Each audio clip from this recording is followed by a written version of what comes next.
Circle back on Rasmus Andersson is the Toronto Maple Leafs.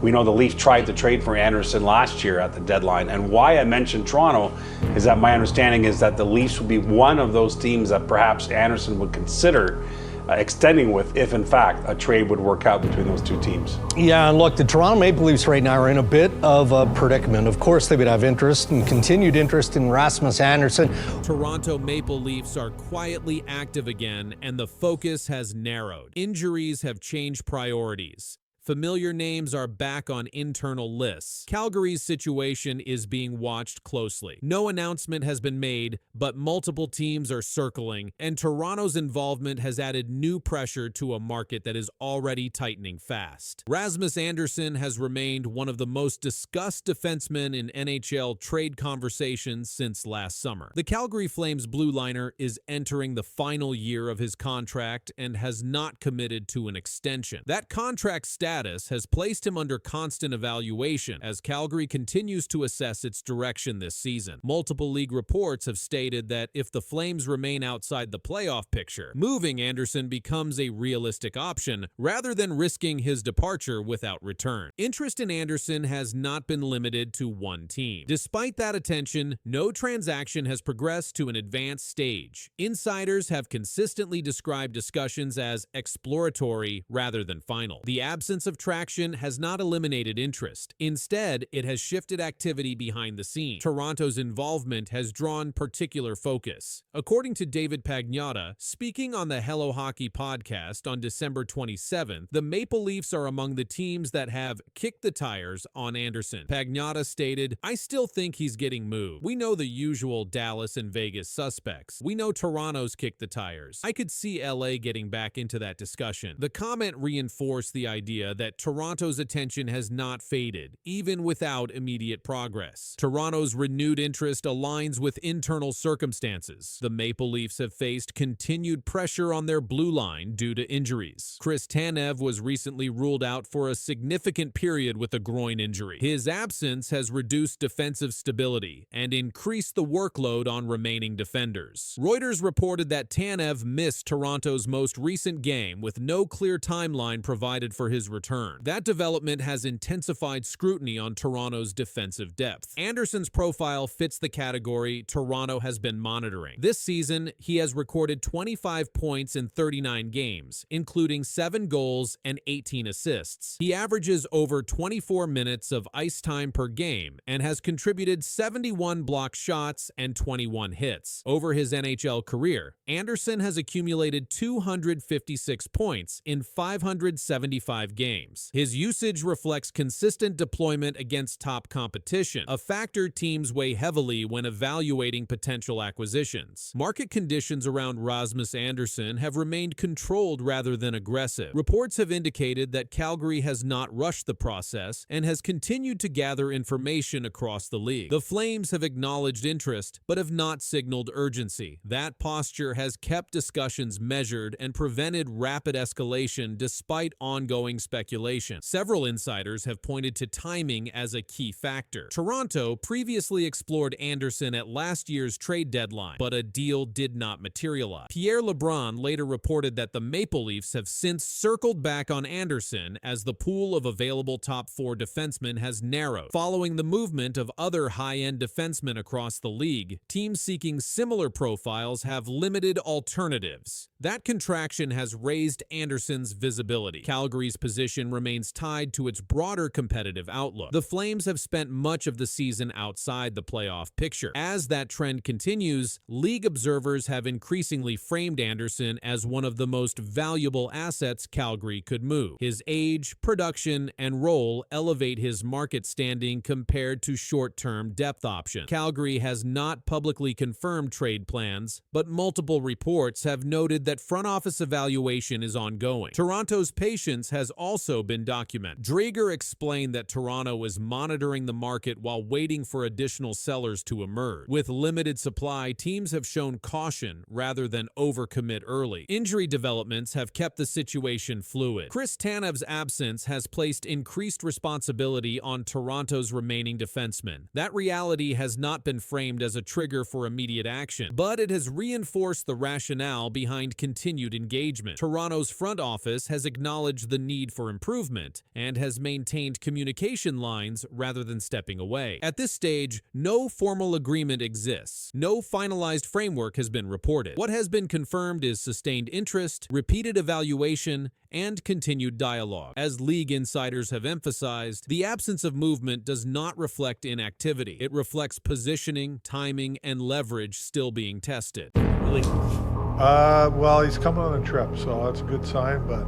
lower body right now. We'll see how he is tomorrow. The change came without warning. It happened just before puck drop. One of Toronto's top scorers was suddenly not on the ice. The Maple Leafs had already prepared their lines. Then everything shifted. William Nylander was scratched late with a lower body injury. Within minutes, Craig Berube was forced to rebuild the lineup, and the ripple effects started immediately. The Toronto Maple Leafs made a late lineup change after forward William Nylander was ruled out with a lower body injury. The decision came shortly before puck drop. Nylander was initially expected to play. The team later confirmed that he was scratched following a final evaluation. The injury was classified as day-to-day, with no additional medical details released. Head coach Craig Berube addressed the situation after the lineup adjustment. He confirmed the status and timing of the decision. "He's day-to-day," Berube said. The statement offered no timetable for Nylander's return. The team did not indicate when the injury occurred or whether it happened during a previous game or practice. The late scratch forced immediate changes. Toronto had already prepared its lines before the decision. Once Nylander was ruled out, the coaching staff had limited time to reorganize the forward group. Players originally assigned to depth roles were moved into larger responsibility. Line combinations were altered minutes before the opening face-off. Late scratches are uncommon in the NHL unless a player is deemed unfit during final checks. Nylander had taken part in earlier preparations before being removed from the lineup. Because the decision came so close to game time, the Maple Leafs did not make a roster recall. Instead, they adjusted internally, reshaping the lineup already dressed for the game. Nylander's absence carried weight. He is a regular top six forward and a consistent contributor to Toronto's offense. He also plays a key role on the power play. With him unavailable, the coaching staff modified special teams unit. Positions were reassigned. Ice time projections changed across multiple lines. Berube kept his public comments brief. He did not describe the severity of the injury. He did not confirm how many games Nylander could miss. The day-to-day label allows flexibility, but it also creates uncertainty for upcoming games. Each day requires a new evaluation, and lineup planning remains unsettled until clearance is given. The sudden change disrupted established chemistry. Nylander has spent significant time with Toronto's primary scoring forwards. Removing him required new combinations without extended practice time. Adjustments were made in real time, under game conditions, as players adapted to new roles with little notice. The situation placed immediate focus on how the Maple Leafs would respond without one of their top offensive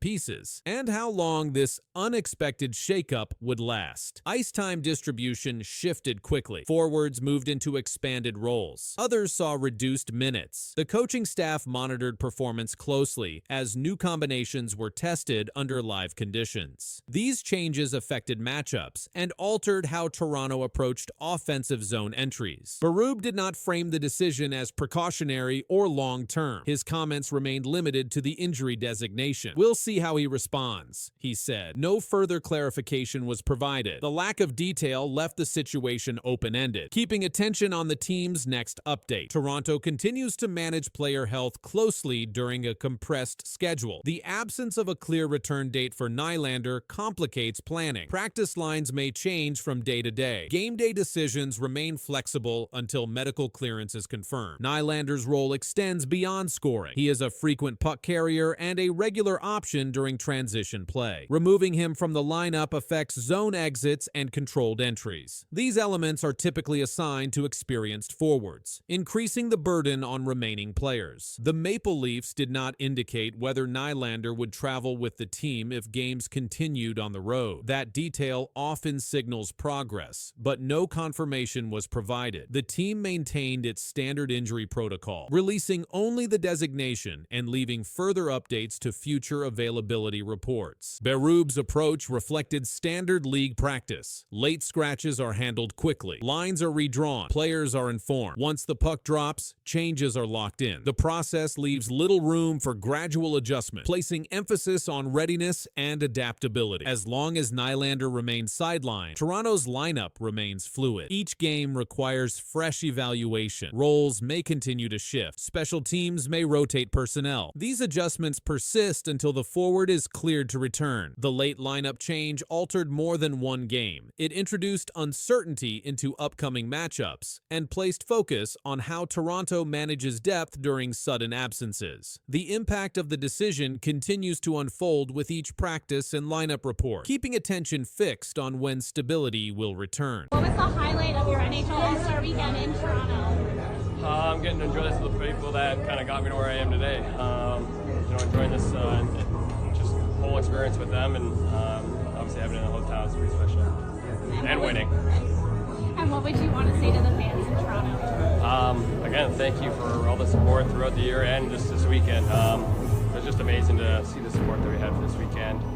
Just really all the fan base. It's a lot of love to us. I really appreciate it. Mitch Marner posted a short Christmas message on December 25th during the NHL holiday break. Maple Leafs fans noticed immediately. The message came during the NHL break. The team was off the ice. The standings were clear. No team was named. Still, coverage pointed back to Toronto within hours of the post. In the message, he shared a simple holiday wish. He said he wished for a long playoff run. The statement appeared during the NHL's Christmas break, when no regular games are played. At the time, Marner was not a member of the Toronto Maple Leafs. He was playing for the Vegas Golden Knights. Marner spent many seasons with the Maple Leafs before leaving the team. He joined Vegas during the 2025 offseason. His departure ended a long period in Toronto, where he was one of the team's top scorers. During his years with the Leafs, Marner recorded multiple 90-plus point seasons. He was a regular playoff participant with the team. The Maple Leafs, however, struggled to move deep into the playoffs during those years. They reached the postseason several times but did not advance far. That history is well known and often discussed in hockey coverage. When Marner's Christmas message became public, several hockey news outlets reported that many readers viewed it as directed toward Toronto. The message did not mention the Maple Leafs by name. It did not reference past teammates. It did not describe events in Toronto. Still, its timing drew attention. At the Christmas break, the Maple Leafs were near the bottom of the Eastern Conference standing. Team performance reports showed issues in multiple areas. Their goals against numbers were high. Their 5-on-5 play ranked low in league tracking. Their power play had struggled through large parts of the season. Reports published before Christmas described the Leafs' power play as underperforming. After a loss to the Washington Capitals earlier in December, head coach Craig Berube addressed the issue publicly. He said the power play was not good. He also spoke about effort levels in games. The team entered the holiday break with pressure already present. Analysts had discussed possible roster changes. Media reports noted that uncomfortable conversations could take place if results did not improve. These reports were released days before Marner's message. As Marner's Christmas wish circulated online, fan reactions appeared quickly. Hockey blogs and fan pages published responses within hours. Many posts described strong reactions from Leafs supporters. Comments appeared across social platforms. Some fans expressed frustration. Others referenced past playoff seasons. Several fan pages tracked the speed of the reaction. According to reports, Marner's message gained more attention than many holiday posts from NHL players. Screenshots of the statement were shared widely. Discussion threads grew throughout December 25th and December 26th. Because the message was short and general, there was no official clarification. Marner did not add follow-up comments. He did not explain what team he meant. He did not not issue another statement after the reaction began. Sports news outlets described the situation as another moment linking Marner's past with Toronto's present. Articles referenced his playoff history with the Leafs. They also referenced the team's current standings. Some reports focused on fan emotion, others focused on timing. Christmas break is one of the few pauses in the NHL season. Media coverage continues, even when games stop. Player comments often receive more attention during this period. The Maple Leafs season has included brief winning stretches. They also experienced long periods of inconsistency. Before the break, the team had welcomed some players back from injury. They also recorded a win shortly before Christmas. Even with that win, standings data showed the Leafs near the bottom of the conference. Analysts noted that improvement was needed in both offense and defense. The team's expected goals numbers remained below league average. As discussion continued, some outlets highlighted that Marner's message did not break any rules. Players often share holiday wishes. The reaction came from interpretation rather than direct accusation. The message itself stayed unchanged. The words remained the same. The context around it grew. By December 26th, coverage expanded. Articles connected Marner's comment to Toronto's season story. Fan reaction pieces were reposted across aggregator sites. Social media continued to circulate screenshots. At the same time, league schedules showed the Leafs preparing to return to play in early January. The break would end soon. New games would provide updated results. Before the break, media reports stated that the Maple Leafs management remained focused on evaluation. Performance trends would guide future decisions. Those reports did not mention Marner direct. Still, his Christmas message became part of the conversation. It arrived at a moment when the team faced pressure. It arrived while fans were watching closely. It arrived during a pause when news spreads faster. As the NHL season moves forward, updated standings and statistics will replace holiday reaction. But for one day after Christmas, a short message from a former star shifted attention back to Toronto and its ongoing season story. How hot is the seat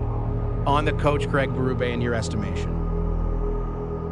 I mean, it's quite hot. I don't know if you've seen the news, it's just breaking now, but his assistant coach, Mark Savard, has been fired by the team. You know, obviously, under Savard's watch is the power play, and that's been, I'd say, one of the main issues that's led to where the Leafs record is right now. And, you know, obviously, management is in a position where they don't want to fire Craig Berube. Toronto Maple Leafs made a move that no one inside the locker room could ignore. One coach was removed. Responsibility shifted fast. Numbers exposed a collapse that could not be defended. A power play fell to the bottom of the league, and patience ended quietly but firmly. This decision sent a message, and its real impact had only just begun to unfold. The Toronto Maple Leafs confirmed they have fired assistant coach Mark Savard during the middle of the regular season. The announcement followed a stretch of poor results and a sharp decline in special teams performance. Savard had been responsible for the team's power play, which ranked last in the National Hockey League at the time of the decision. Savard joined the Maple Leafs coaching staff in June 2024. He was hired as part of head coach Craig Berube's staff after Berube took over the team earlier that offseason. The hiring reunited Savard with Berube, as the two had previously worked together with the St. Louis Blues during the 2019-20 season. At the time, Savard was dismissed. The team was positioned near the bottom of the Eastern Conference standings and sat last in the Atlantic Division.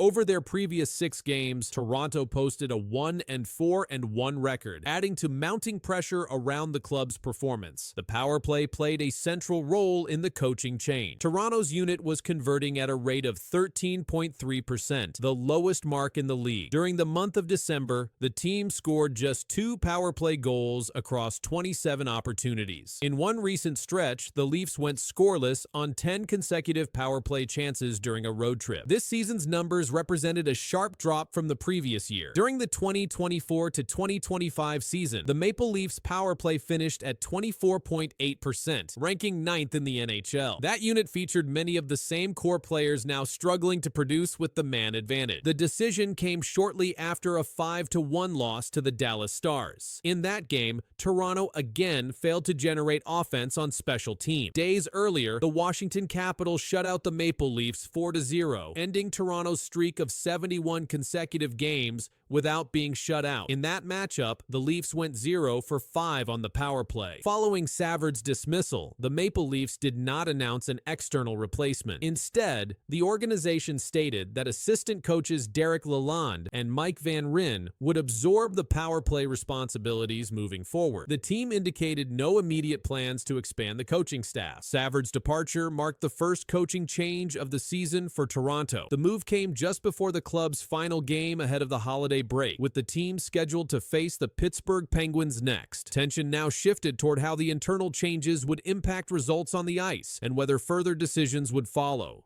Marc Savard's firing closed a short but closely watched chapter in his coaching career. Before joining Toronto, Savard had stepped away from coaching in September 2020 to focus on family matters. His return with the Maple Leafs marked his first NHL coaching role since that departure. The organization assigned him responsibility for offensive structure and power play execution, areas that later became central to the decision to remove him. The team's struggles were not limited to one opponent or one road trip. Over a 6-game stretch in December, Toronto collected only 1 point in the standing. That run included losses by multiple goals and games in which the Maple Leafs failed to score more than once. During that span, the power play did not register consistent improvement. Head coach Craig Berube addressed the situation following recent losses.